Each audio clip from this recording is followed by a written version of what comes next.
Hello? Hey! I didn't mean for that to be the start, but good as any. Episode 9. Yeah, this is a good one. Like, we're 9 weeks in. We gotta thank all of you guys for listening. No guests, right? No guests this week? Lincoln? I think he was going... I think he tries. He was gonna, but I guess he's bailing. I have a sense he's bailing. What do we talk about? We talk about music. Music appreciation, going to concerts. We talk about a man you might know by the name of LaPhil. Yeah, LaPhil, my favorite. Yeah, he's very dignified. We favorite of the show. Yeah, he's great. He's a new character. You guys are going to love him. It's very defined, very dignified. We follow that up with talking about shit. Mm-hmm. We talk about a lot of shit and it coming out really quickly. Shitstorm drain. Yeah. And Fast and Furious. It is one of our favorites. You guys are going to love it by the end of this. I don't hear people talking about it. I think people should talk about it more. So we're starting it here. We get into the Fast and Furious series, the mythology, the lore, the backstories. And it's way cooler than this sounds, guys. You gotta stick around for that. See how it could be cooler. So welcome to This Week in UTV Podcast.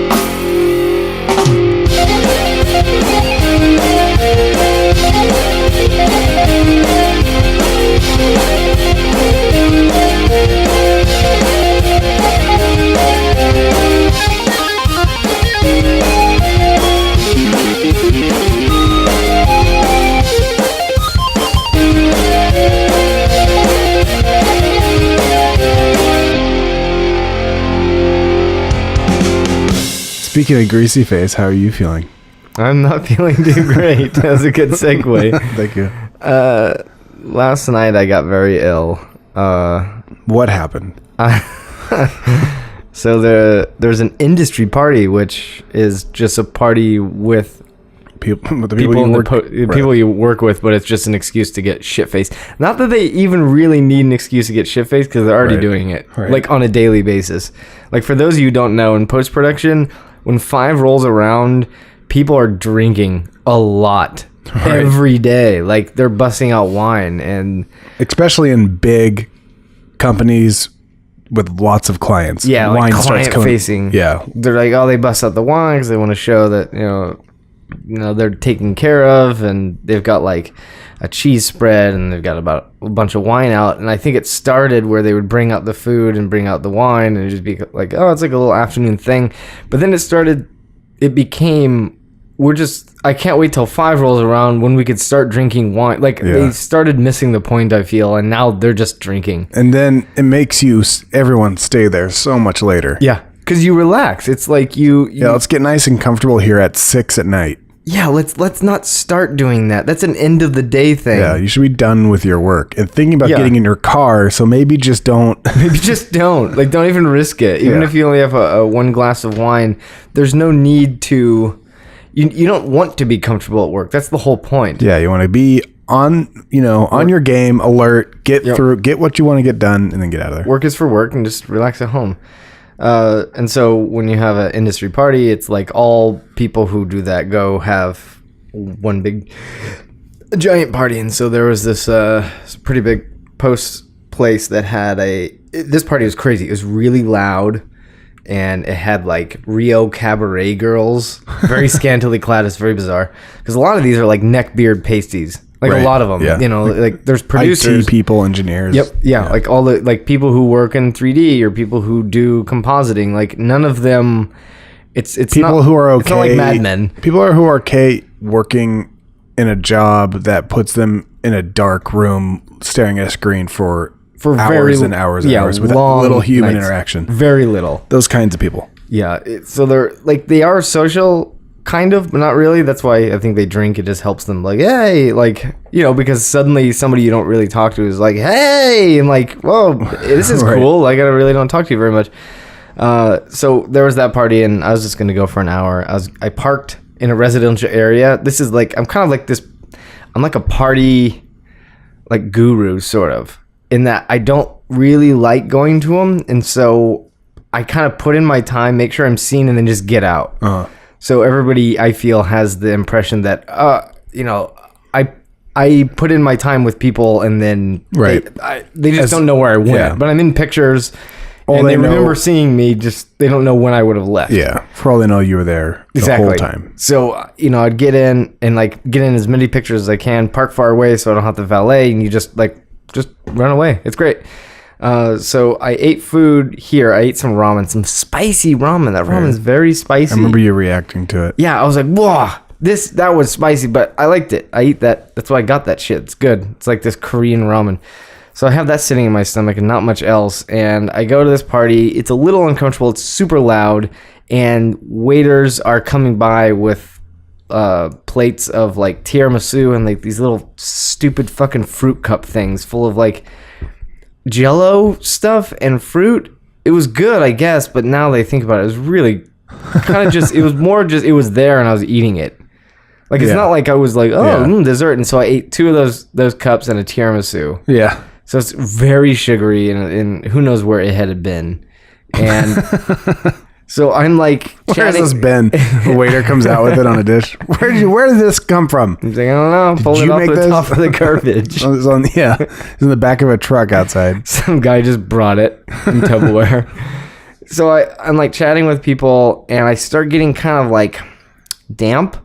Like I'm feeling a little like, ugh, but it's so loud and it's so overwhelming that I was just like, ugh, I just don't want to be here.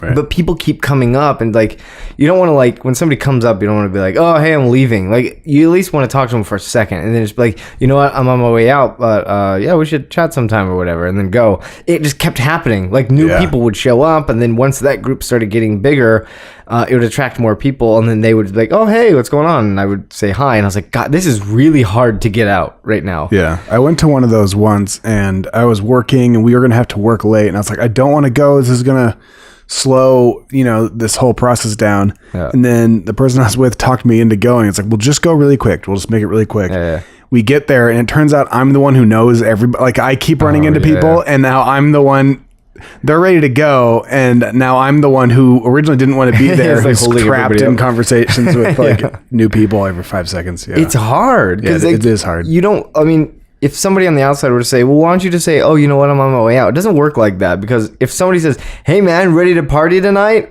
What are you going to say? No, I'm leaving. Like, it's just too awkward to do that stuff. And so you have to find a way out. I went with a friend, and at one point he was like, hey, you want to ride? And I didn't come with him, but I was like, yeah, sure. I'll go with you. And I was like, hey, guys, I got to go. And right before that, I said, where's the bathroom? And because at this point I feel very damp and like in between my legs it's just I feel it's not sitting well. Between my legs I had too much sugar and like nothing else. Precursors to being sick and damp and my in between my legs was like that's how I felt. My stomach was a little weird. Again, it was overwhelming. And so I was like, where's the bathroom? He's like, it's that way, the opposite way of the door. And then immediately after that somebody's like, you want to ride? I was like, yes. I'd rather go with that person than just get home than go to the bathroom and risk having to walk back through a gauntlet of people like keeping me there longer. So I was like, I'm going to risk it and just go. So I left and I'm like, as soon as they start walking, that's when it starts to aggravate. Yeah. Like it's seriously just like, oh, I'm like, oh, it always happens with like, if you ever get like pains in your bowels or like constipation sort of stuff. It'll sort of like while you're sitting like, oh, it feels really uncomfortable because things are starting to move and it's all whatever. For walking seems to get things moving more, which is a good thing in a way, but like you can't, it's impossible to time where things are now and how much time I have. So it's like, well, I'm going to start walking like, oh no. Like, and then you're like halfway between anywhere. Hurts. Yeah. And you might as well just keep going because you don't want to go back. Plus, who knows what's going to happen in that party if I go back in. So I'm crossing you make a little tiramisu of your own. It's what it was, the tiramisu. I felt it. Like I know it was that. Recycle the tiramisu. It was awful. So you get put on a plate and somebody else will be like, where'd this come from? Like, give them a little smile. Just continue. That's where it came from. Somebody You're the waiter now. Serving your shit. It's like then I realized that it was the waiter's shit before. Yeah. And he's just continuing. It's like and this party has never ended and you guys are trapped in purgatory serving each other your own shit. And the only way to get out is if you serve somebody else your shit. Yeah. Your tiramisu shit. The only way out is if you serve LaFille your shit. I am LaFille. I eat your tiramisu. You are released. Oh, his accent is French. You are LaFille sounds French, maybe. Did someone eat your shit? I'm like, yes. He goes, you are released. You are released. Guy, Geet. it's me, LaFille. And he starts freaking out. Yeah. He's like painting. That's what we think he is. He's a painter. Freaks out like he does when he's conducting. He's just painting, painting the wall with shit. Tiramisu shit. Tiramisu. Okay. So I have to I have to cross La Cienega. It's a busy street. And I don't want to go you have to go all the way down to go across. And so I have this catch-22. I can run across now. There's not traffic immediately, but in the next 10 seconds there will be. But you're going to be shitting out your exactly. the whole way. Do I run the risk of spreading my legs while I run and then get things really moving, or do I wait for the traffic to go and walk across when there's a chance? Yeah, like shuffle. So it's either do I spend more time away from the potential toilet, or do I run and make it worse but get there quicker? Right. And so I chose to run, and it started something I could not stop. Like I was just like, oh, and I was doing like the weird like kind of picking up your heels penguin walk. I was like clenching my cheeks together. I was like, holy fuck. My stomach had this like weird kind of pressure. It was like, and just like pushed everything out. I was like, oh, and like instant sweat. I was like, no. And I was like, this is really bad. And then it goes, and it like kind of goes away for a second. I was like, holy shit, that weird I gotta moment of release. And then you feel not really great. You feel, it wasn't released at this point. You feel great. Amazing. It's like endorphins kick in. I think. They seriously do. Your body's like, you're going to die. It's like you're actually really uncomfortable, but your barometer for comfort is so low right now that like this feels amazing. Yeah. It's like having to pee after a really long trip. Yeah. And so I was like, well, and I like walked past these people that were like, just kind of like gabbing and stuff. I was like, oh God, I don't want to like do anything in front of these people because they seem like the type that would just watch me shit my pants. I don't know. I was delirious at this point. So I round the block, and there's my car in a residential area on a dead end. And I walk into my car, like really quick, short steps, but walking fast to my car. And I go to open it, and I pause, and I was like, I could sit in this car and drive home and run the risk, a high risk at this point, of shitting my seat. Shitting your which car. Doesn't come out. Or I could poop outside. Yep. And so I was like, it was a moment, I'd say 20 seconds of processing the pros and cons. All right. And I chose to poop outside. So I went to the dead end where there wasn't a light, and I was like, there's nowhere. There's an old truck, there's some houses, and there's a pile of gravel, and next to that was like this big storm gutter. Right. And it was like one of those big ones, like the curb is like 3 feet. Perfect for sitting on, mind you. Right. So I was like, oh, and I like rush over there. I was like, it's coming, and my body knew the decision I was going to make, so it's starting the process. I can't stop it. Yeah, totally. And so I pull down my pants, and I perch on the end of this, and I shit directly into this storm drain. And it was like, the best way to describe it is like if you were cooking chili for two, that's how much it would be. And the consistency. It was just, and I just unloaded, and it was like, oh, it was awful. And it was a shit storm drain. It was just, it was a shit. I was hoping maybe there wasn't a bum down there, because it was big enough for somebody to like crawl down. In. And it, like, despite how terrible I felt, how embarrassing it was to be pooping in front of this house, and how much it was uncomfortable, it was still hilarious. Like, I laughed. It made the funniest sound. Like, oh God. It was like bubbling. I don't know. It was pretty funny. Jesus. And I shit everywhere, and I was like, what do I do? I'm sitting there, and I'm trying to act nonchalant, like kind of pull my shirt down, like just try to remain active, like looking around and stuff. Picking up rocks and inspecting them. But there's a fence right in front of me, so it just looks like some guy sitting there looking directly at a fence 2 feet in front of him. Yeah. And so I was like, I don't know what to do about cleanup. Obviously, I'm not going to scrape it off. I need to clean myself up. And I look down, and I have socks. Yeah.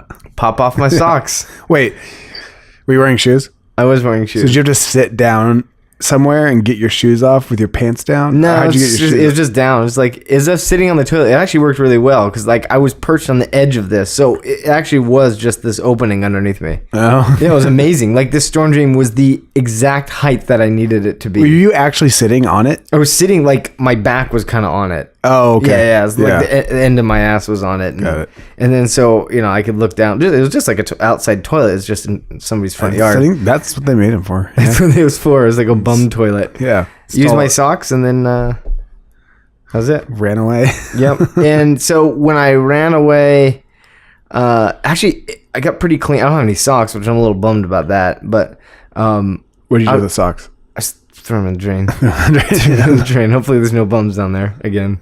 I guess they could probably use that. Yeah. I'm like, oh, that's nice socks. Shitty socks. And I go, socks are shitty. Like, God damn, I'm a bum, and I still have my standards. When I was going to my car, I looked at the houses to make sure nobody was looking. Nobody was, except I looked in a doorway, and there's a perfect silhouette of a man, and he had this concerned kind of stance, kind of like looking out, like kind of angling out, like trying to decide. He's trying to figure out what's going on out there. Yeah, it looked like he was gonna come out and say something. I was like, holy shit! Like I don't know if I could go to jail or they could pull DNA samples off of the chili. Yeah. But I got the hell out of there. I just like peeled out. No seatbelt, no headlights. It just oh my God. It was bad, and I felt like shit the next night. Right. Last night, it was. Or that night you felt like shit, and then you still do. I still do. I feel awful. My stomach. It feels like somebody just is pushing into my belly button really hard. It's like this sharp pain. Isn't that the kind of thing that you like throw up? You know what I mean? I couldn't throw up. Weird. But like when like you still have stomach issues the next day, it's usually like a nauseous sort of thing, but you have like a pain.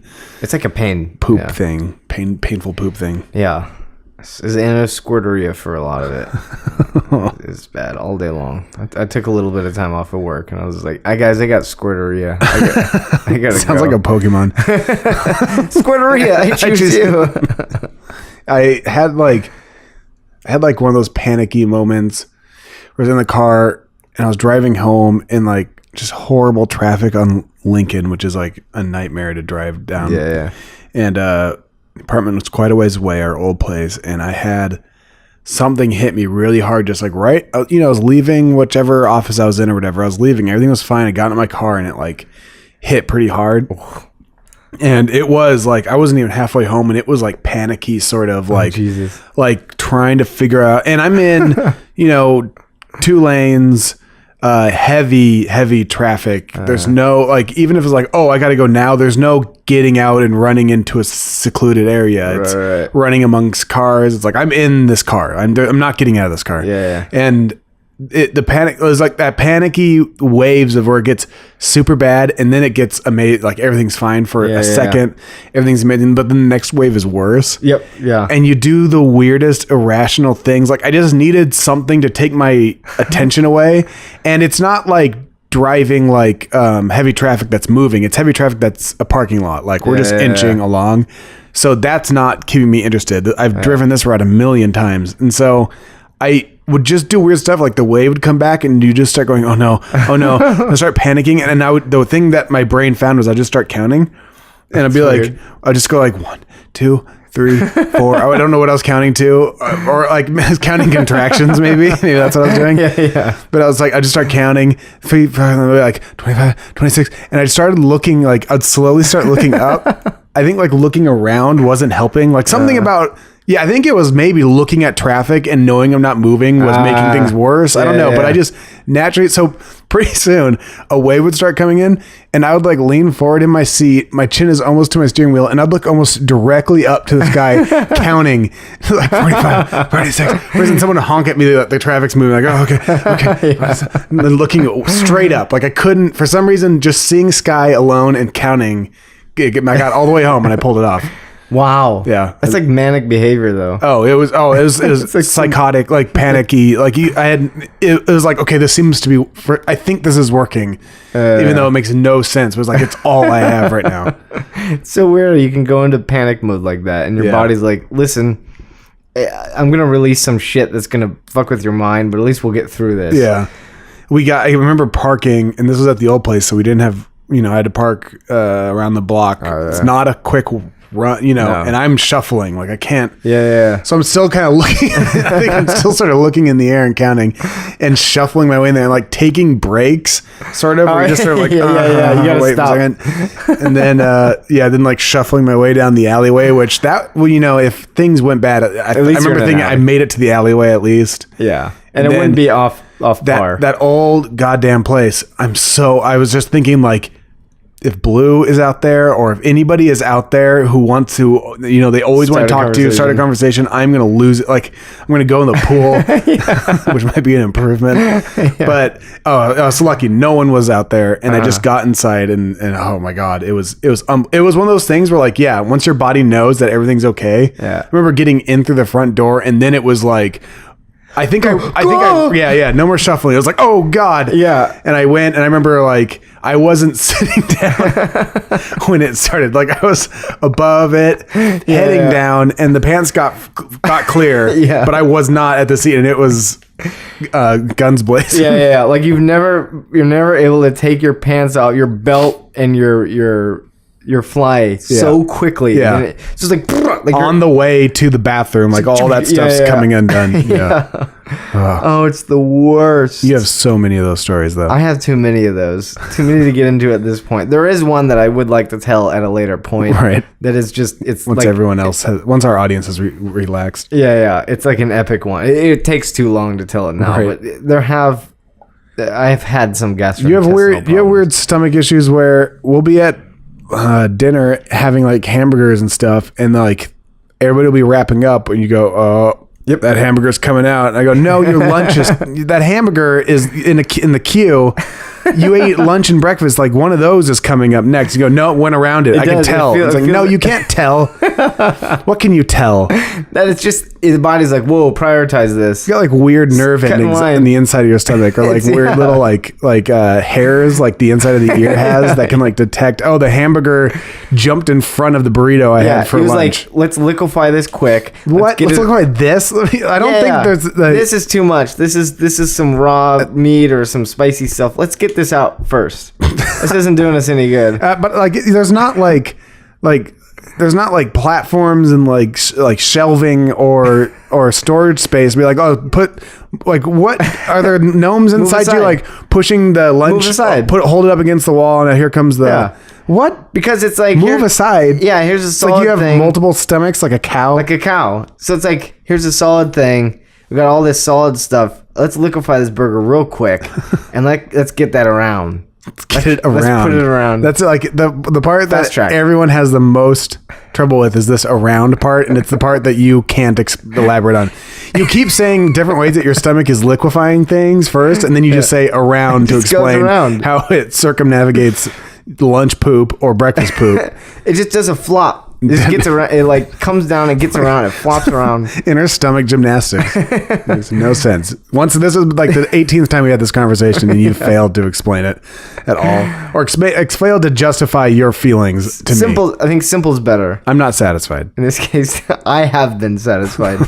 It's been like that my whole life. I'll go out to eat with my family, even when I was younger, and it's like right when we're about to leave, I gotta go. And it's great, and I feel good afterwards. It's like binging or purging. Yeah, it's like purging. It's like purging, but out the other end. It's great. I don't have to taste anything. I went to Pink's. If you're not from LA, if you're not from LA, Pink's it's famous for no reason. It's one of the most popular places in LA. It's just a truck. It's like a trailer truck looking sort of thing. I mean, it's permanent and it has seating, but it's not bigger than like one of those old diner cars. It's like an old walk-up window building. And it's in Hollywood, and the line goes like... It's never less than 20 to 30 people. Yeah, it never. is. Even at 3 just going around the block. It's insane. Yeah. And people were visiting. Lincoln and I went there and got in line. I don't even remember what we ordered. I didn't want... We were with our friend from college. He was visiting, and his parents were there, and I have never seen two people over the age of, 40, so excited about getting a hot dog. And I had never been to Pink's, and, we were still sort of new to LA.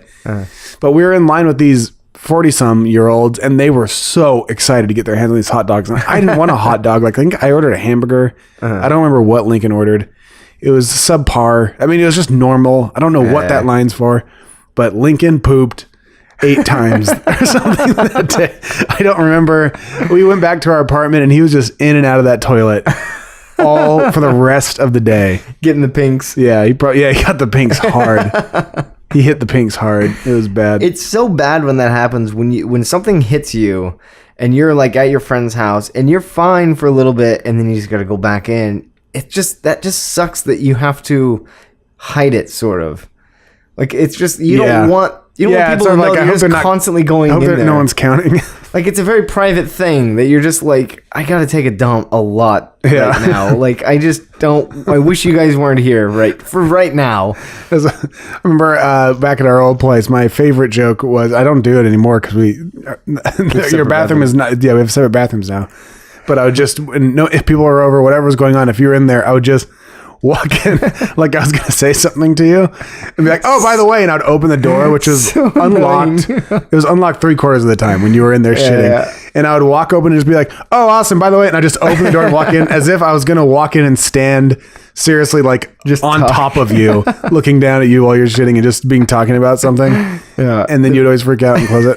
It became an epidemic in that place when they had 4 people living there. Yes. Just opening the door. It's like, hey, what's going on? It's like, so, and there's nothing more nerve-wracking knowing that there's a high chance that somebody's going to do that when you're trying to enjoy your time. Yeah. Or trying to relax the sphincter. Yeah. You'll tighten up when somebody comes in. You get stage fright immediately. Yeah.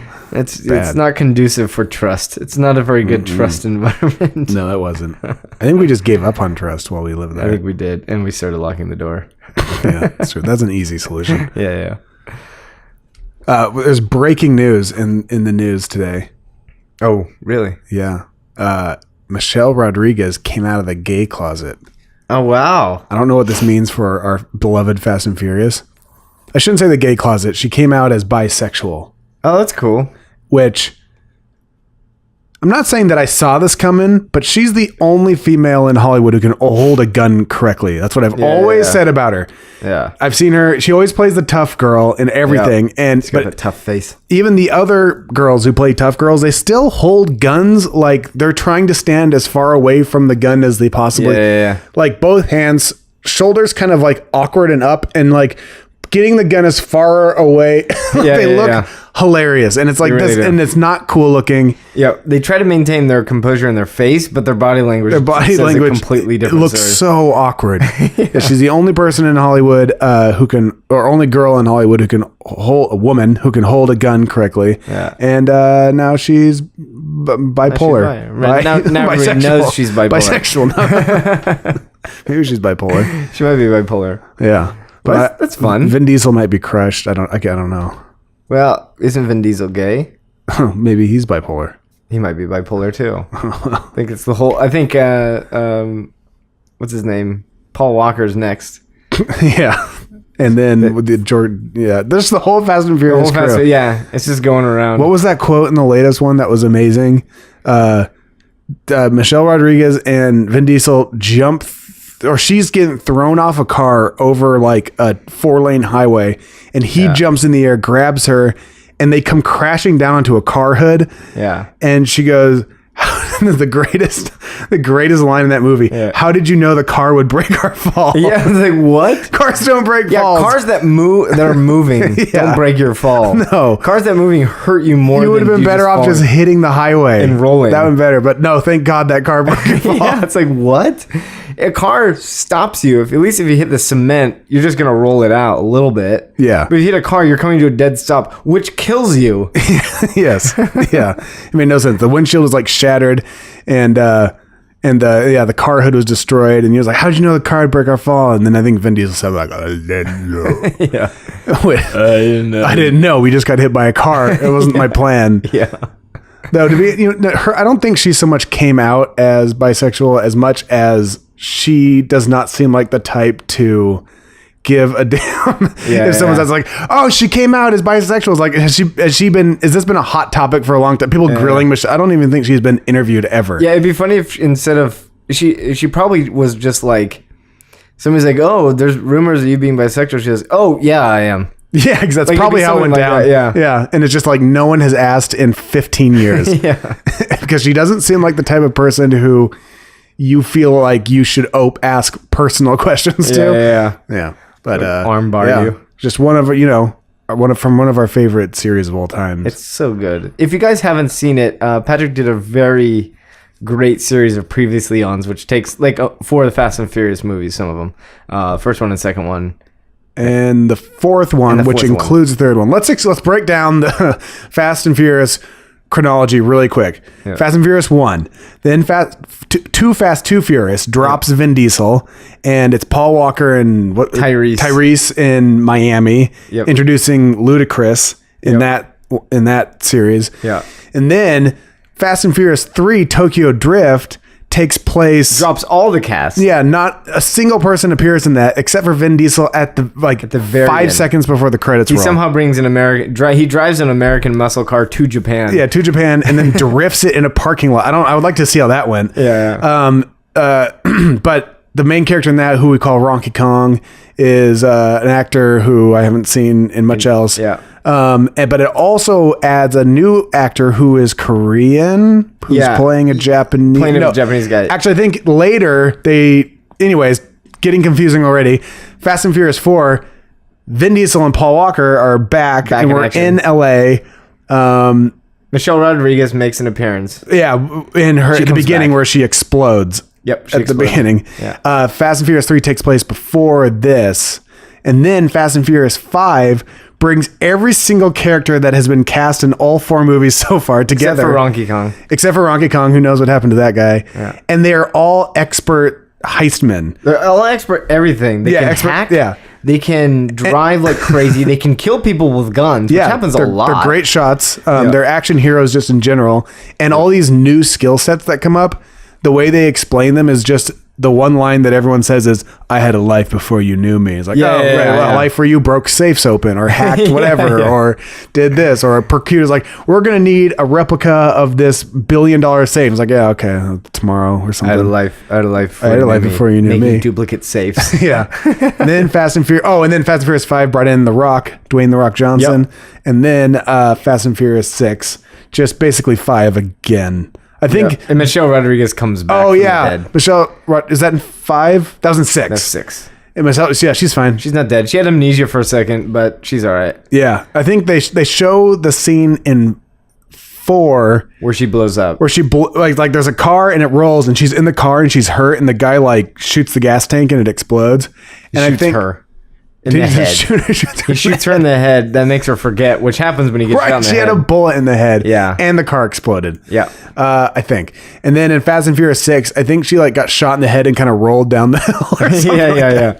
She was fine. She keeps getting shot. And plus she was like stowed away by somebody for a whole huge period of time where Vin Diesel hooks up with some Brazilian girl. Yeah, some Brazilian cop chick. Yeah. The movies are ridiculous. I recap 1 through 4, and 3 is within 4. It's a flashback. Yeah. They're great. You guys should check them out. They're called Previously Ons, which we actually own previouslyon.com. Mm-hmm. We just haven't done anything with it yet. Yeah. But they're masterfully crafted.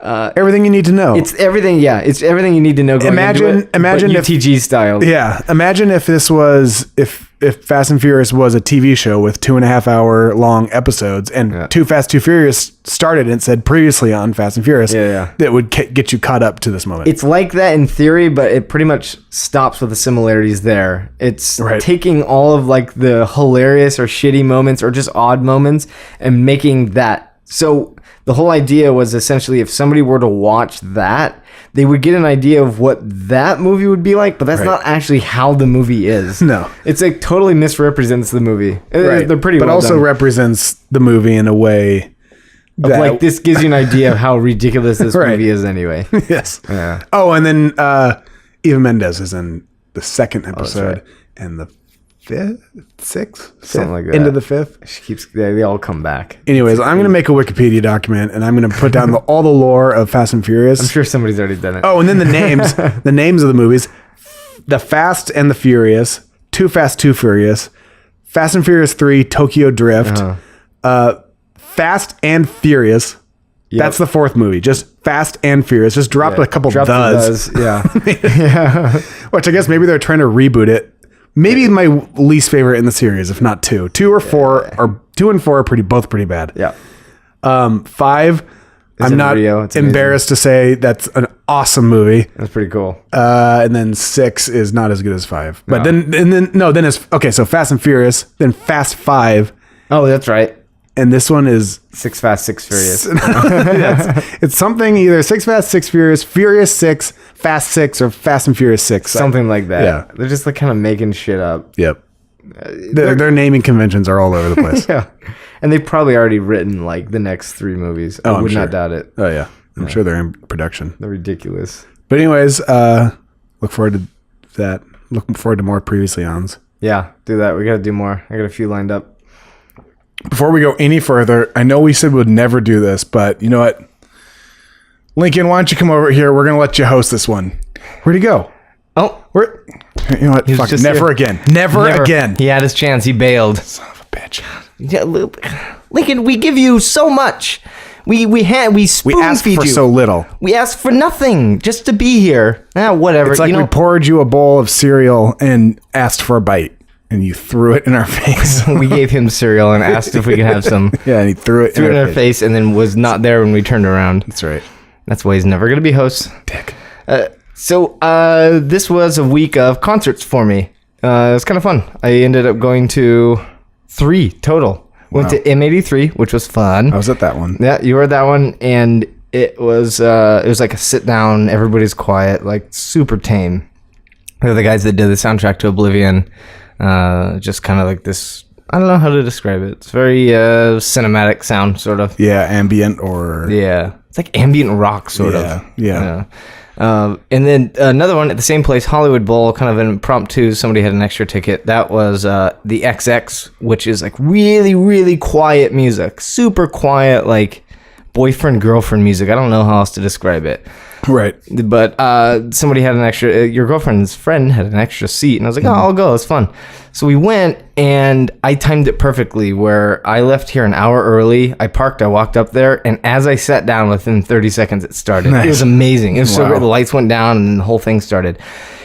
But when I sat down, there's somebody talking right behind us. Now, at M83, there's 2 girls talking in front of us. Yep. And I was like, shit, this is going to ruin the whole thing. But it didn't, because as soon as it started, they shut up. I was like actually really impressed because they were like drunk and just like, well, yeah. And they talked a little bit, but actually I don't really mind much. I don't remember them bothering me during the show. Yeah, it's only when it's sustained, which was the problem when I went to the XX. Behind us, there was these 4 people. One girl in particular would not shut up. She just kept talking about how she loved the band.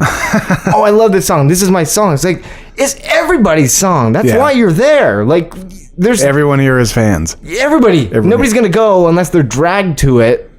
But that's not very many people. Everybody else bought a ticket on their own will. And so that's why I was upset when she wouldn't shut the fuck up. And it's fine if it's a rock concert, loud rock concert, because you could just drown it out. It doesn't matter. You don't really hear it. It's really quiet. Like, there's literally silent moments in some of the songs. Right. And so I could just hear her saying how much she loves it. It's like, yeah, then shut up and listen to it. Right. But I held my tongue because in other times where I've said something, I've just incurred their wrath. Mm-hmm. I can feel I can hear them talking shit like, oh, this guy, blah, blah, blah. Like, and it makes me uncomfortable. And I'd just need to spend the rest of their time there justifying what they had done before. Exactly. So they almost just double down on the chatting. Yeah, and now where it was just everywhere, and now it's directed almost exactly at you. Right. And it sucks, and it's uncomfortable, and you just assume having not said anything would be the better way to go. Right. So, keeping that in mind, I held my tongue. I didn't say anything. And I tried to enjoy it, and at one point she leaves, and everybody else was quiet. So it's obviously that chick. Yeah. So she comes back, and it's happening again. It's like, God damn it, whatever.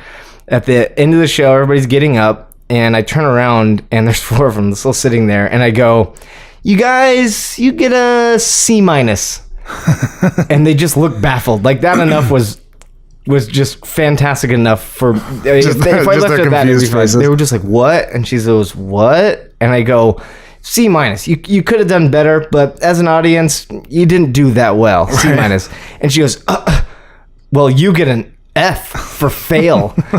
Should I tell you what it meant? Yeah. And I said, that doesn't make any sense because one, you used what I said against me. And the only reason I gave you that rating is because you talked the whole time. Maybe she was failing your ability to rate. Yeah, I have a bad ability to rate. Who rates the raters? This is a good point. Yeah. So she already starts with the insulting. And I go, well, that doesn't make any sense because you were talking the whole time. That's why you get a C-. Why would I get an F? And she's like, oh, well, I mean, you should just buy a ticket for the front. Oh, when you afford being able to buy a ticket up front, why don't you just go ahead and do that? Wait, that's confusing. That's what I said. I said, that doesn't make any sense. She's like saying... I go, we're on the same level. Yeah. How is that an insult? Right. You're saying like, oh, when you can't afford that. It's as if she's saying that the price bracket that you paid for, you don't deserve to have a quiet seat. Exactly. Yeah. Neither did she. That's a shitty point. Yeah. It makes no sense. And she goes, if you had a problem with it, you should have just said something. I go, but I was saving everyone face. I gave you the benefit of the doubt and I didn't say anything until now. And she goes, then why are you even telling me? And I go, because in the future, I hope that you can learn to shut up and enjoy the show. She goes, I did enjoy the show. I said, I know. You talked about it, how much you loved it the entire time. And then the guy there piped in. He goes, yo, bro. Hey, bro. Hand to the chest type thing. Right. Like towards me. Jackie sent me a picture. I was in Portland. Jackie sent me a picture saying Austin's in an argument at the right before we leave. Yep. So the girls had left. Jackie and her friends had left. I thought they were just gone. They're just like, whatever. Stuck in the crowd. And I drove myself, so it didn't matter. Right. But I guess they were waiting, which probably I wouldn't have gone on as long as I did. Right. But so the guy starts making these points like, yo, bro, so, everybody enjoys the concert going experience differently. She likes to say how she likes it. You like to sit there and you just like to just take it. All right. That doesn't work though, because yours doesn't affect her ability to enjoy the show. Exactly. And whenever I try to say something, he's like, no. And I go, all right. Don't make a point because I know that you're going to poke holes in what I just said. So no, keep quiet. And me saying, I'm going to let you finish, I think really helped me out later. Because I said, I'm going to let you finish. I want to hear your point. And so he's just like, you know what? I mean, if you really wanted the real experience, make it personal, buy the CD, put in headphones. I go, that's not fair at all. Stupid. So dumb. And he's like, everybody has a different way of experiencing the concert.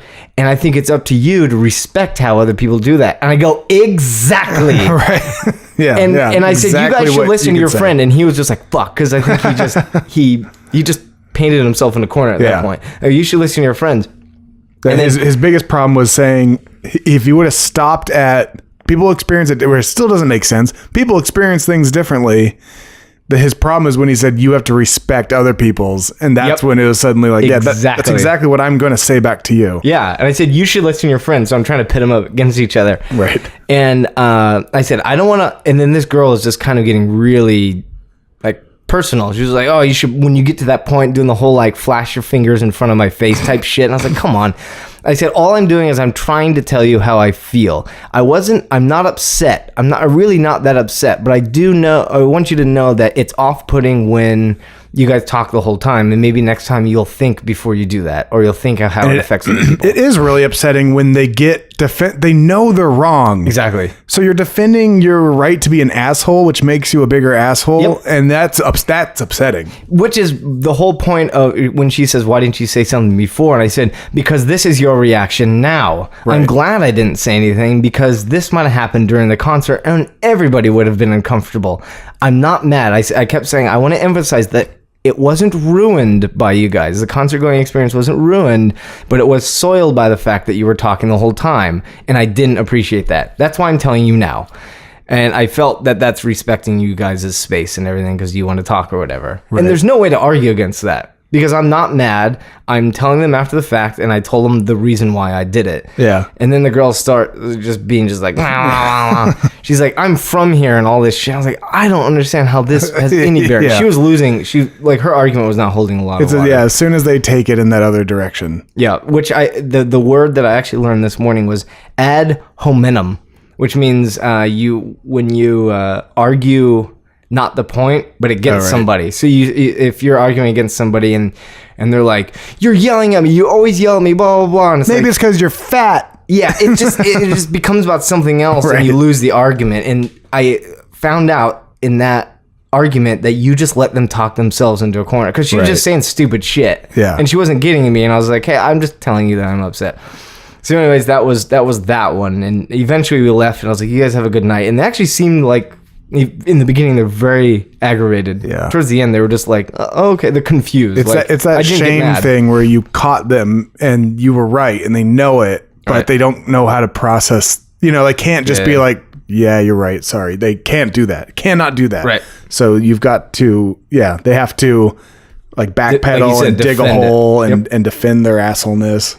But the thing is that you can't defend being an asshole. You can only defend your right to be an asshole. That's why it's the whole thing where it's like, you need to respect the way that she wants to do it. It's like, no, you're just saying I need to respect the fact that she gets to be an asshole.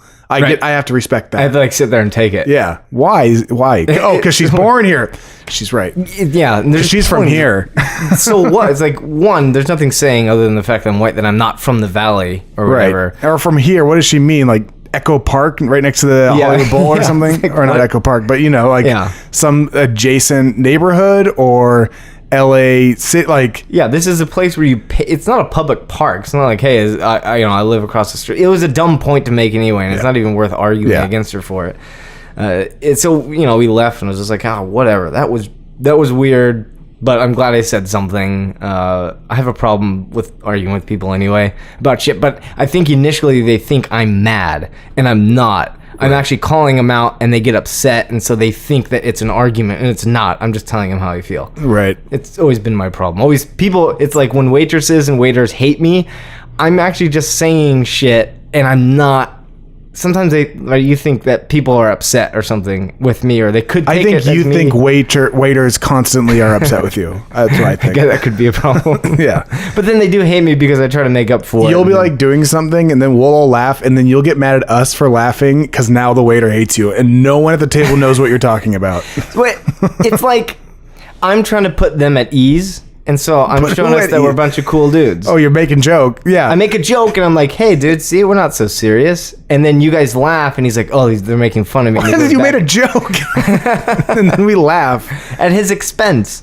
But not really at his expense. It's very confusing. It's complicated. You do intentionally humorous things and then get mad at us for laughing. And then you start talking about how the waiter hates you and how you will not be giving them a tip. And it all happens in the first 4.5 minutes after sitting down. It's true. I always do give them a tip. But I want to make sure I give them a good ribbon before I do that. Right, just to us. So that was the second concert. And the last one was last night. It was at the Walt Disney Theater. Right. Walt Disney... I can't remember what it's called. Yeah, I can't remember what it's called either. But it was the LA Philharmonic Orchestra. It was like a gala. Oh, it was the Walt Disney Concert Hall. It's amazing architecture. It's a very bizarre looking building, and it's all like reflective. It doesn't look like it has any windows because I don't think it does really.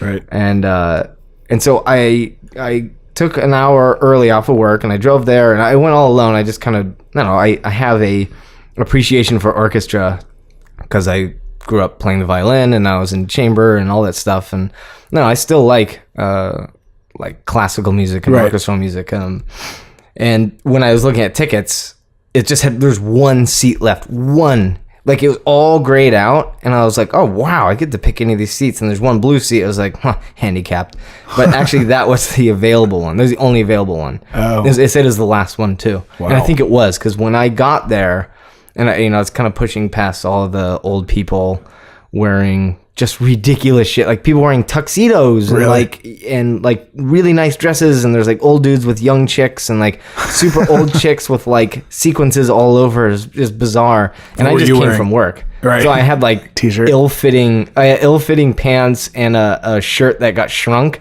It's the only thing that was available, and so it was like kind of pulling at the buttons. It didn't look good. Nice. But I was trying to present myself just because like I do like the orchestra and I want to kind of dress up, but also I didn't want to wear nice stuff at work all day long. Yeah. And so as I'm pushing through, I'm trying to find the seat, and as they're going through, there's these there's a million ushers, a million of them. There's everywhere, and people are always asking, "Where's my seat?" Because there's old people, they get lost. Right. Yeah. And they have this. A lot of them have this like block, and then they have this thing, this like stick, and so a guy just goes ding, and it like rings out, and I was like, "What the fuck is?" I've never been to one of these before. Right. Yeah. Neither have I. And it's like ding, and everybody starts to kind of like murmur and go towards the door. I'm taking it's like some weird courtesy bell thing, Like starting in 10 minutes. Like it's starting, yeah, and it's like 5 till, and it's starting at 7. And I don't know where my seat is, and the thing's really big. You kind of go around the rim of it, and then you go into whatever section that you're at.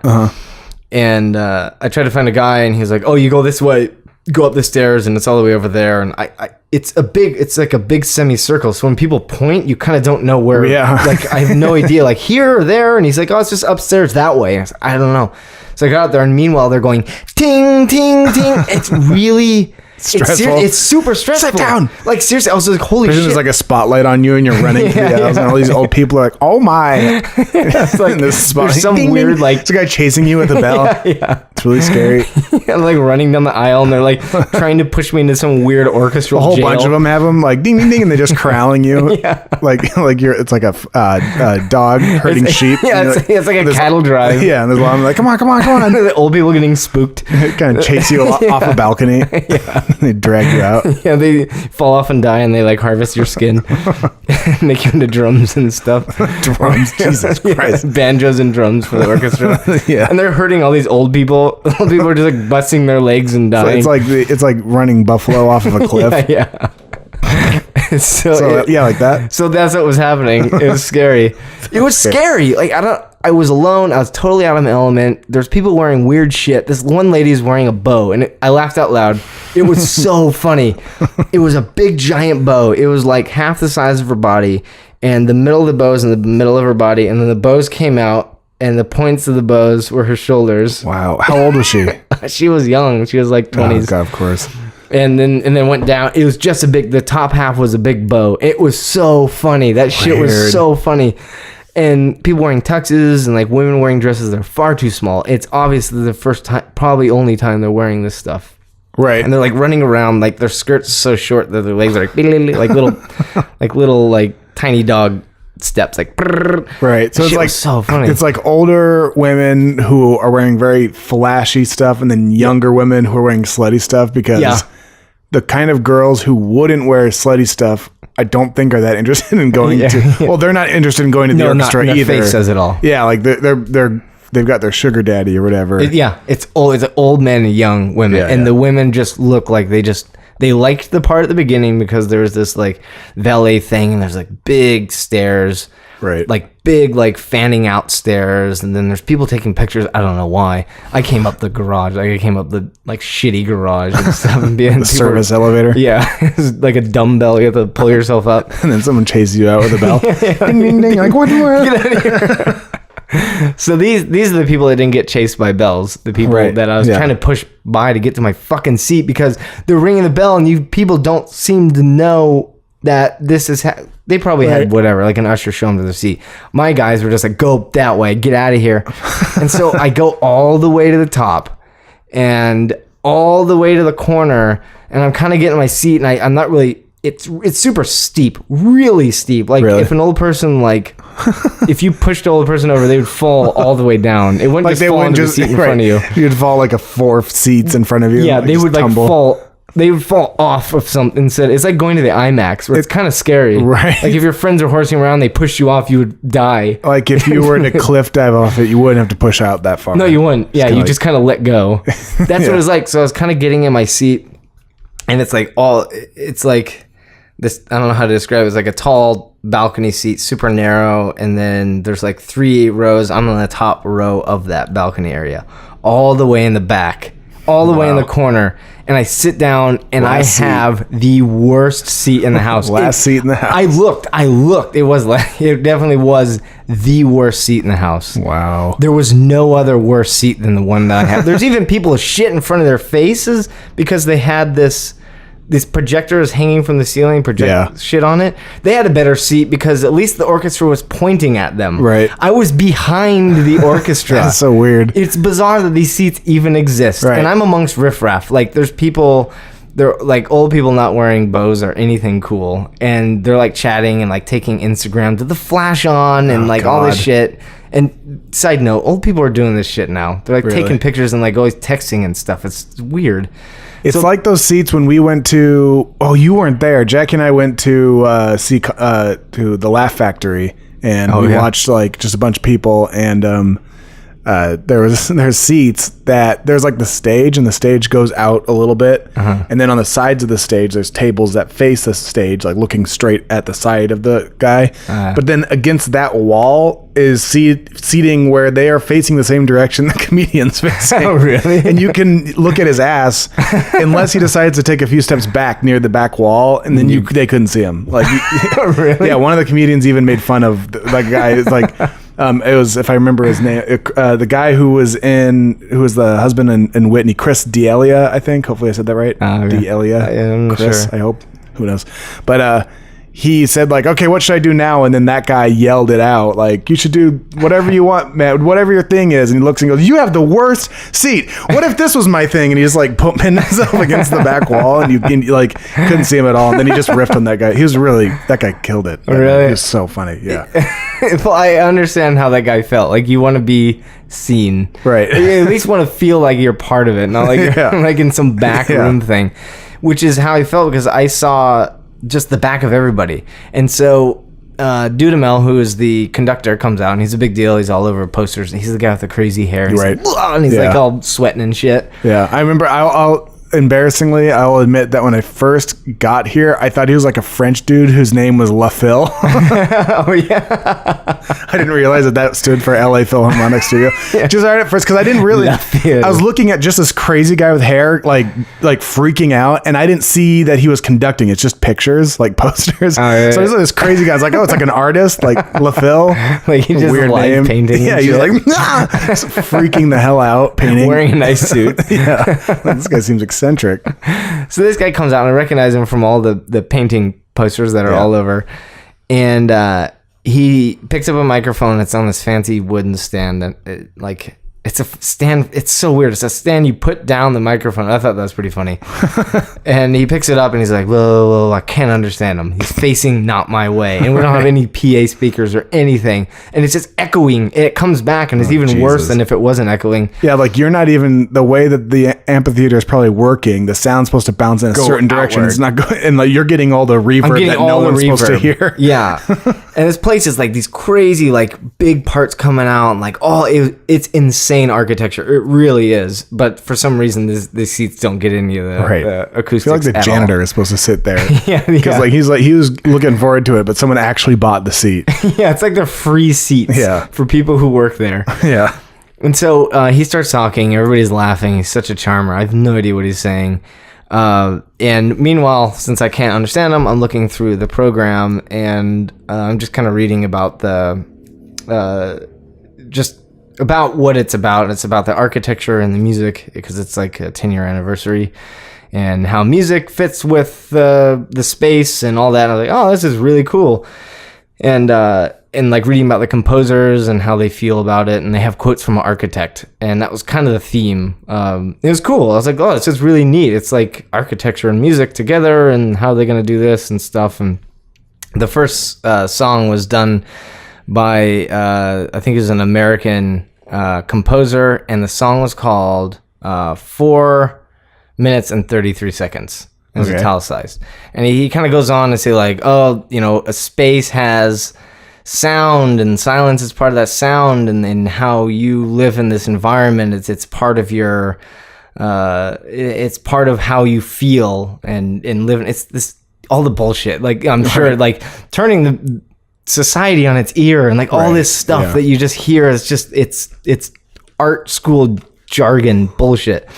So anyways, this guy gets done saying his thing, puts it down, picks up his little conductor Harry Potter wand thing, and he raises his hand, which is always a cool moment. Right. He raises his hand, and everybody picks up their instruments, and they're at the ready, and it's like all this crazy energy, like when's he gonna start? And he kind of, you can see him like timing it out. Like his hand, really small movements, but since he's facing me, I can see him do this. I was like, oh, this is crazy, really intense, right? He's kind of, and he steps back and he puts his hands down, and everyone puts their instruments down. I was like, oh, this is crazy. Like, either they fucked up, and I was just, things are going through my head. Like, maybe he Cold rehearsed feet. it. So he just runs the guy with the bell comes and chases him. Yeah, it's like, get out of here. Run, LaPhil! LaPhil, get out of there.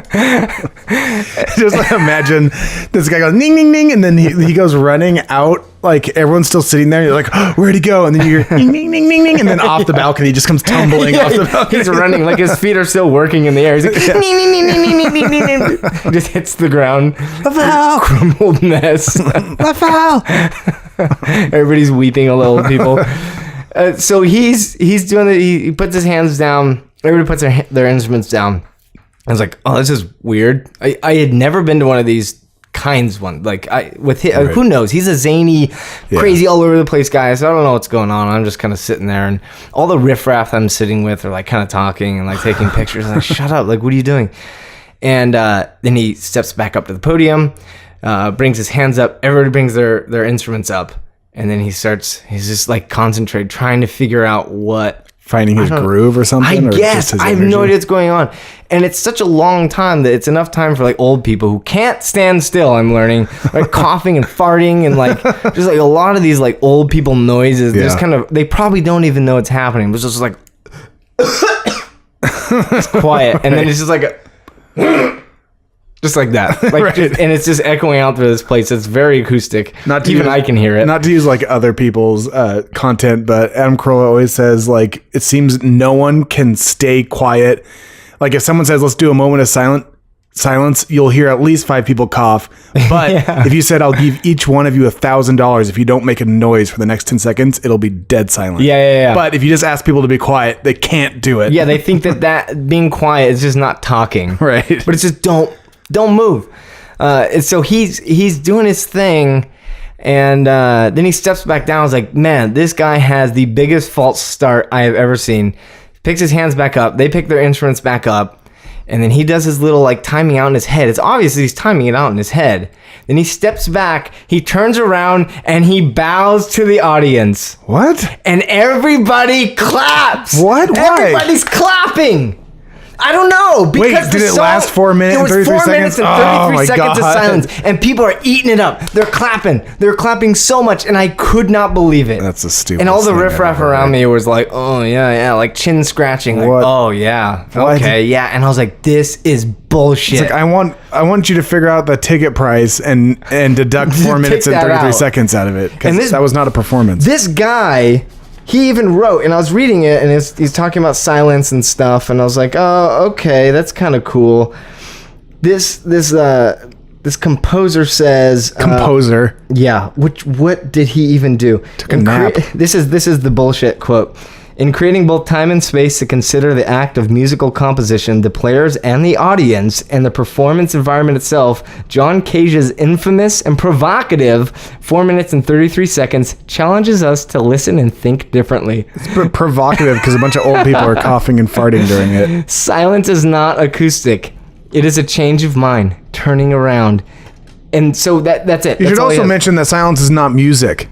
It's not music. Yeah, it's not acoustic. It's not music. It's not a performance. It's not a composition. It's nothing. Yeah, it is the absence of anything that you would consider your job.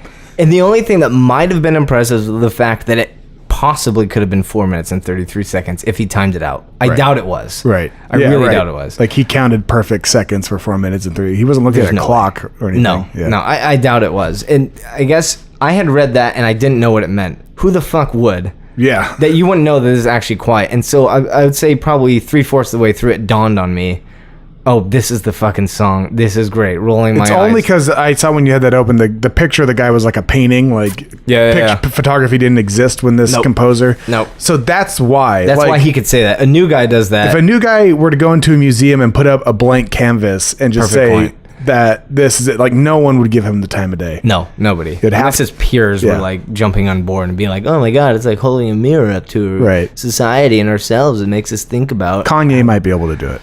Just put up a blank canvas and be like, here you go. I'm a genius. I guess the funny part in the whole thing was when it dawned on me that this was a silent song, if you could call that, seeing everybody else's faces, because they obviously didn't read the program. Right. Nobody had it open at all. Oh my God, I'd love to interview every one of those 20-year-old girls all dressed up in their like slutty short about what happened. Oh my God, wouldn't that be fantastic? Like, what do you think that was? Like, just explain. Listen to their stupid ass responses. That'd be awesome. So it was a very weird...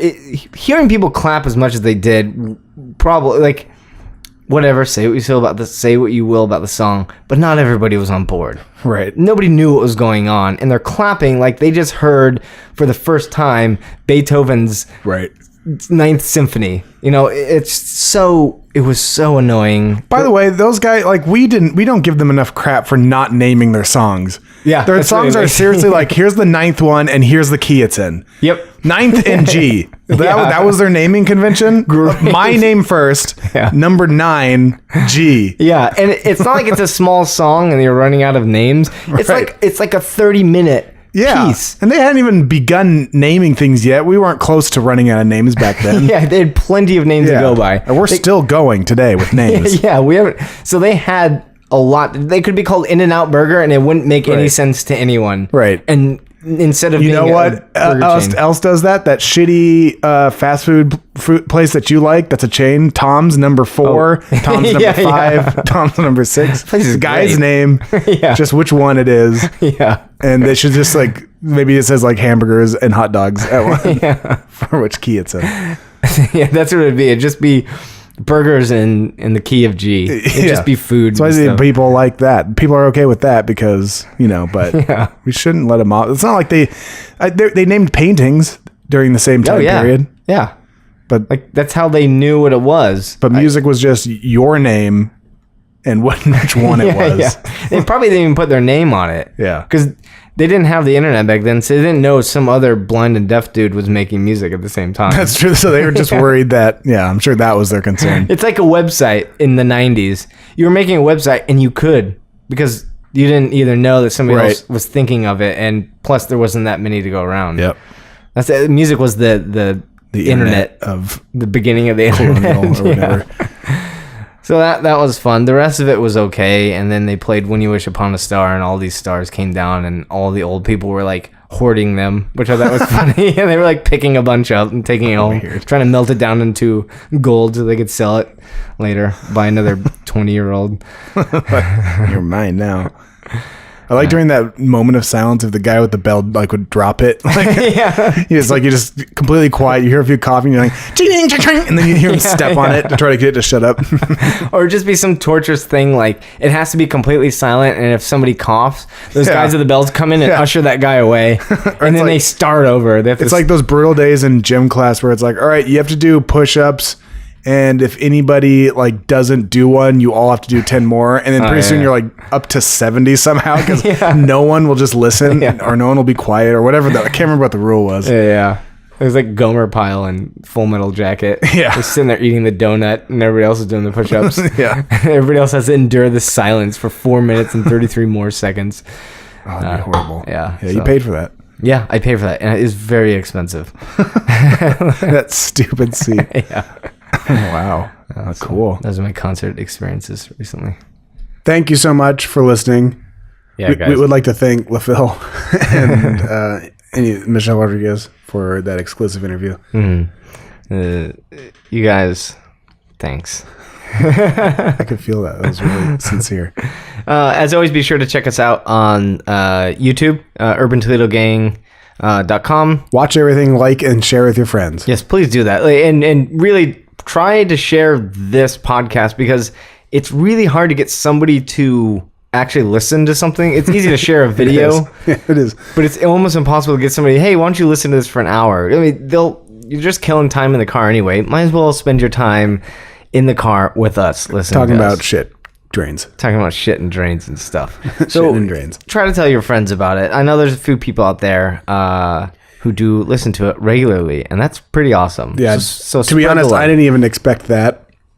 And I also understand that telling somebody, hey, you should check this out, it's really good, is really showing your colors. So, you know what? It's a courageous thing to do. It is. Don't be a pussy. Yeah. And don't be one of those negative Nancy's that we've talked about that wants to poke holes and stuff. Be a positive guy. We're doing positive stuff. No, we've talked about it in life. We'll talk about it, though. We'll talk about the negative Nancy's. Don't be a negative Nancy. Be a positive Pete. A positive Pete. Change your gender.